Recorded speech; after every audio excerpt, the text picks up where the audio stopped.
So it's really a pleasure for us to be here today and for me to mentor Alice Kubler about nurturing staff talent. Alice retired from UC in 2014 as the Assistant Dean for Budget and Operations at the Haas School of Business.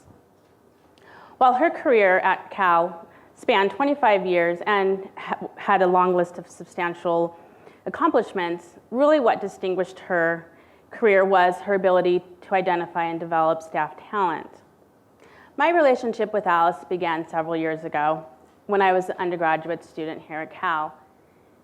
I worked for her at University Health Services, and during that time, she coached and mentored me through finding a job and through many personal experiences and just life on campus in general.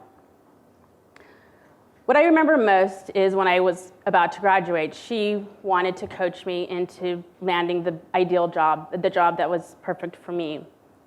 And through doing that, she provided input on how to research the company that I wanted to work for, how to build my resume, how to interview, and make sure I was prepared to answer any questions they threw my way. I was successful in that I was able to land my ideal job, which was at PeopleSoft. At the time, it was one of the top companies to work for. Has now since then been bought out by Oracle, but at the time, it's exactly where I wanted to be. And fortunately, I did get the position and was able to stay there for 5 years. Ultimately, though, I did return to Cal, as many Cal alum do, and I began working at the Haas School of Business, where Alice was CFO. Today, I've now been there 10 years, and I am the Director of Financial Planning and Analysis. It's really a special treat for me to be here and to interview Alice. And what we'd like to do is for me to not only to interview her, but to also go back and forth between the audience and get your input as well. Before we begin, I'd like to introduce Fani Garagoni. Fani is a staff experience analyst at the Haas School of Business, and she will be helping us throughout this session. Fani, would you like to stand up? So this is Fani. And we also have a volunteer who will also be passing around the microphone for us as well. As well as evaluations. And evaluations at the end. Yeah. Evaluations are on your table, and before you leave, please hand them in to me. Okay. Thank you. So now I'm going to hand it over to Alice. Great. So again, welcome. It's really our pleasure to be here today. We're going to begin by asking you all a couple of questions, and then we're going to do the interview, but we're going to engage you as well. And we hope to have lots of time at the end for questions and answers. All right. So we'll begin by asking those two questions that I mentioned. So let's assume that you have the opportunity to work for two managers. You get to choose which two managers you want to work for. You're at this great position. You've applied for two jobs, and both of them have great reputations. They've been successful on campus. Manager number one is known for being a great nurturing manager, great mentor. Talent just thrives under that person's direction. The other manager is also a great, very successful manager, but really doesn't have a whole lot of interest in mentoring. So manager one is the one that mentors, and manager two is the one that doesn't nurture talent quite as much. So I'd like you to raise your hand. Which one would you like to work for? So manager number one is the nurturing manager. Raise your hands. Okay. And manager number two? Okay. So we're going to come back to this, but I want you just to remember that you all chose that you'd like to, or preferred to work for a nurturing manager. And so for those of you that have picked manager one, what kinds of things would you expect this manager to do for you? So Bonnie is going to describe that while we take your suggestions. So what would that manager, in your mind, what would that nurturing manager do for you? Anyone? Ask good questions. Encourage. Encourage you. Okay. Something else? I said ask good questions. Ask good questions of you, or, yeah, all right. Identify my strengths and weaknesses. Okay. Give you opportunities. One more time. Give you opportunities. Yes? Ask about your long-term goals. Ask about your long-term goals.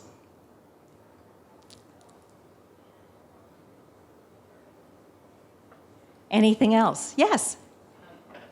Sponsor you for opportunities, not necessarily give you, but sponsor you for opportunities, put your name in for... Okay, sponsor you for opportunities. Okay?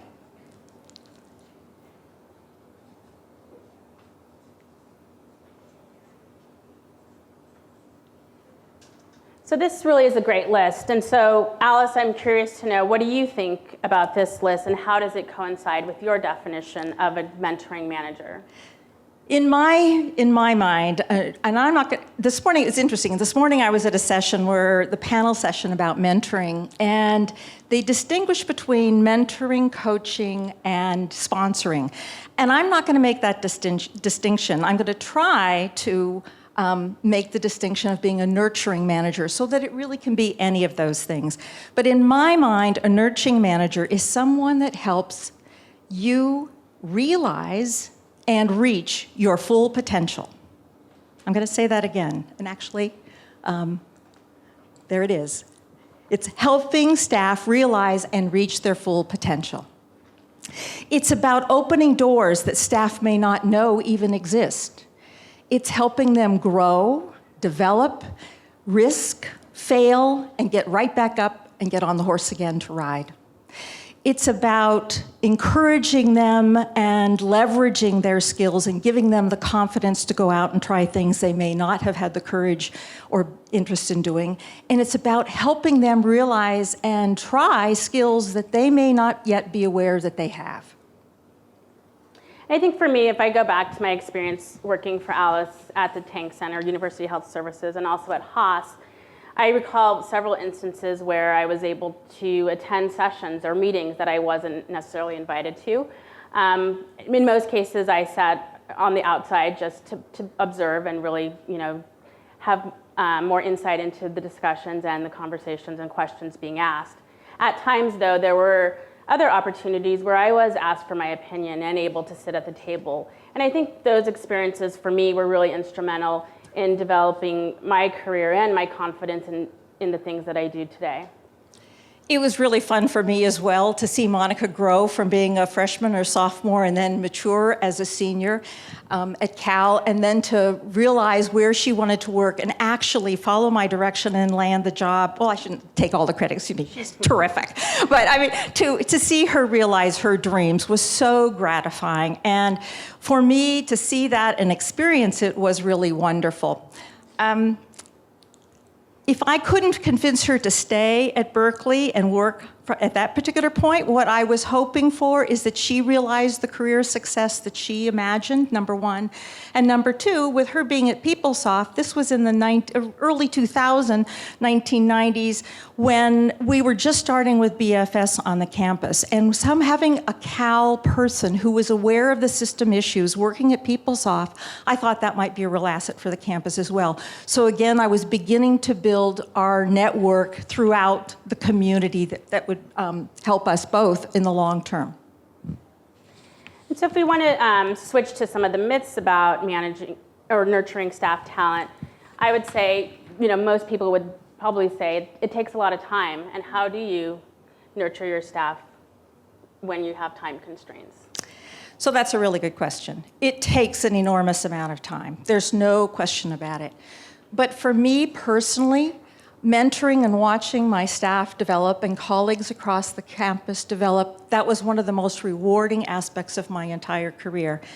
And I'd also like to believe that it was also what contributed enormously to my own success. After 25 years on campus, I had friends and colleagues that were in so many departments across the campus, and when I could call and ask a favor or call to ask for how to do something or ask for help, they were there. And they were there not just with a yes or no, but how could they help me? And that was enormously valuable. One of the things that I think challenges a lot of managers is hiring and retaining great staff, particularly in a resource-constrained environment. That's a real challenge, and there's no question about it. For me personally, the times when I was a manager, things were a little bit looser, but we had several situations of budget cuts and organizational change. What I found is that as a manager who nurtured staff, that was the one thing that I could control. I could give to my staff in ways that maybe a raise, if a raise wasn't available or promotion opportunities were less available. So that's how I invested my time.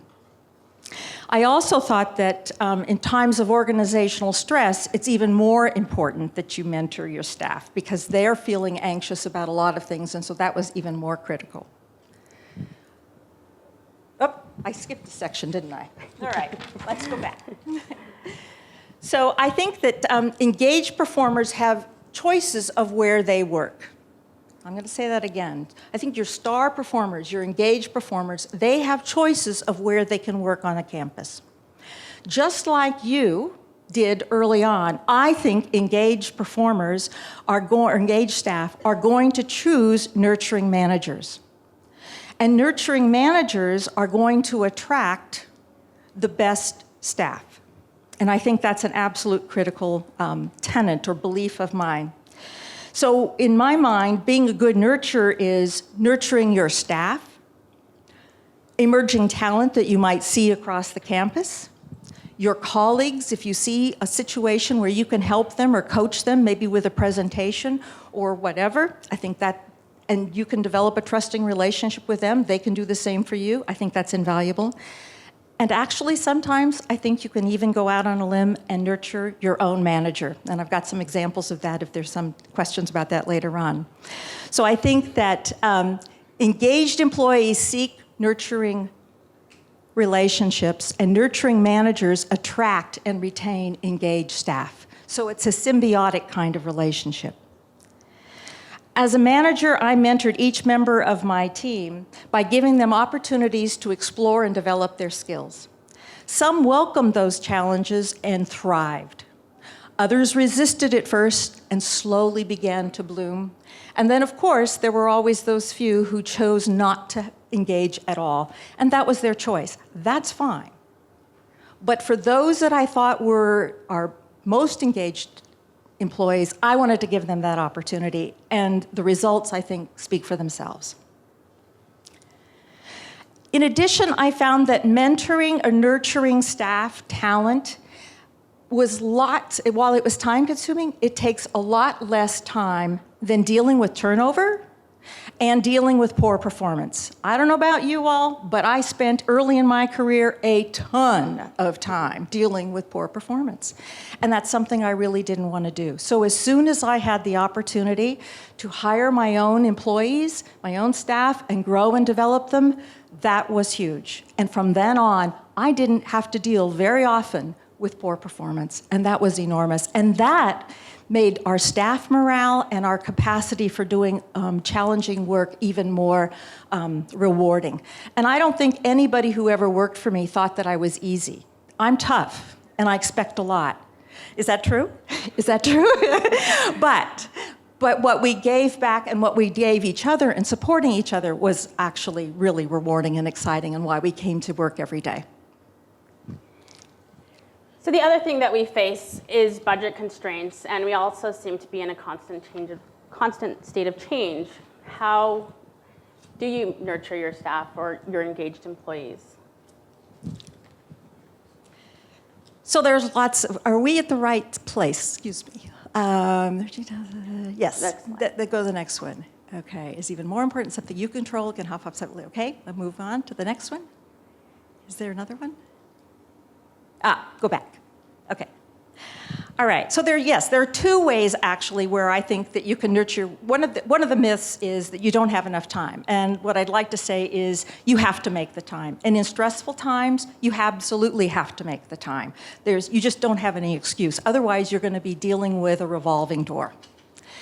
The other myth I think that sometimes happens is that there is enough money. And that's a real myth, or excuse me, that's a real consideration. But I also want you to look at this list of things that you all came up with, expectations from that nurturing manager, that you get encouragement, that they ask good questions, that they identify your strength, that they give you opportunities, they ask about your long-term goals, and they sponsor you. Not one thing on that list costs money. Money helps, there's no question. But when you are nurturing staff, you can do that, and we'll open it up, but two things that come to my mind. The first is to acknowledge the effort. And by that I mean thanking people. And I don't mean just thank you for that great job. I mean thank you for what you did, or thank you for de-escalating that situation, that difficult conversation, being very specific about what it is that an individual did. There are lots of opportunities on this campus to nominate staff for awards. Never let a nomination pass your desk without filling it out with somebody's name on it. Find them. Make them up. Whatever. Don't make them up. But I mean, you know what? Find people. Sit down with a colleague. Imagine who you can nominate. Do not pass those up. Money gets left on the table. Awards without money get left on the table. You get as much mileage from nominating somebody almost as you do from them receiving the award. They feel so appreciated in amazing ways. So encourage your staff to volunteer. They should participate in anything. Like this conference is a phenomenal volunteer opportunity. Staff appreciation is another one. Loan them out to other departments when somebody is on maternity leave or parental leave. Those are great opportunities for them to get exposed to a different environment. And the second item that I think is really helpful that doesn't cost a lot of money is to showcase your staff. And by that, I mean when they're hired, introduce them to your boss, introduce them to your director, introduce them to your dean. Take them to meetings with you. At first, they can sit on the side and just observe. They'll learn what you have to do to prepare for that. Over time, let them ask questions. Let them provide pieces of the presentation. When they're really rock stars, take them to the budget hearing, take them to board meetings so that they get to see what it's really like there, so they get to see how your dean or your director operates. Invite your manager or your dean or your director to your own staff meetings and let them make a presentation, or to your retreats.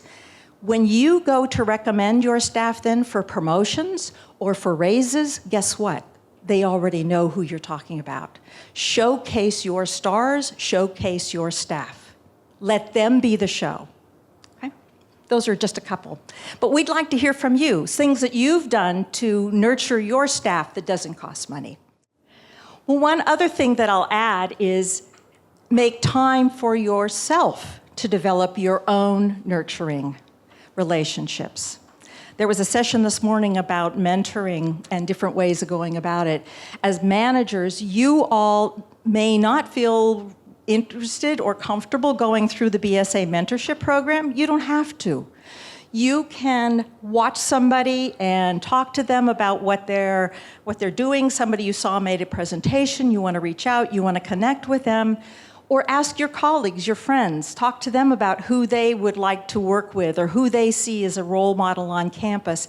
And then watch how they act in different, maybe committee meetings that you happen to present or participate in, or ask for help in different ways. But being able to reach out and establish a relationship with people that you would like to have be part of your nurturing environment, or even offer to nurture somebody else, maybe just developing a one-on-one with somebody, gives you that start. But making time for developing your own, I think, is really important, because that's, again, setting a great example. And volunteer yourself for opportunities on campus, whether it's to be an interim position at the central campus or in a department. And then that gives your staff opportunities to step up and take part of your role. And those are all, and just as an example, there was an opportunity I had to take on a position. And I said, I need to think about this, and I want to ask my staff whether they're open to taking on my responsibilities while that's happening. So we had a team meeting, and we said, all right, so here's the things that I think I could delegate. Are you interested, or shall I turn it down and just stay here? They unanimously said, go do it. Do you think how that made me feel? That was phenomenal. So then they were part of this whole process, and we did it together, and it was great. So now I'd like to talk about what many of your UC mentees and colleagues know you for. And that is your Kublerisms. And for everybody, there are handouts on your table, the blue cards. Do you want to share some of your Kublerisms and your favorite one? Sure. So you have on your table, and it's actually in the slides that are being presented as well, so that those of you who will watch this later on can access it as well.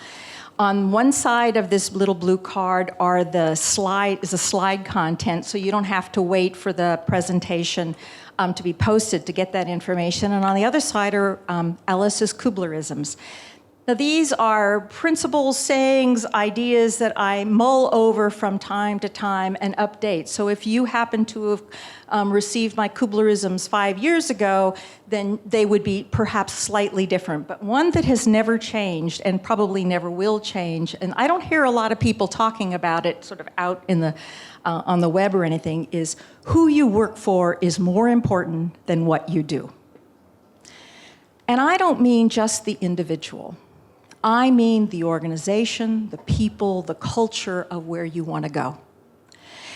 You can have the best job in the world with a promotion, making 25%, 50% more money. But if you're working for a jerk, it's no fun, and your life will be miserable. But I would count beans for Rosemary Ray. I would count beans for Carol Christ. Because those women, and I'm sure there are men as well, Rich Lyons was one that attracted me, they inspire me every day. They bring out my best. So for me, working in an organization and being part of an organization is really important. And when I go in to apply for a position, or when I did go in to apply for a position, I would interview the organization as much as they interviewed me. And I turned down jobs because I didn't feel the position, even though it was promotion, and for a lot more money, because I didn't feel I would be going into an environment that would really allow me to be my best self. I had that every day at the Haas School of Business, and I wouldn't trade that for anything. And so I stayed there.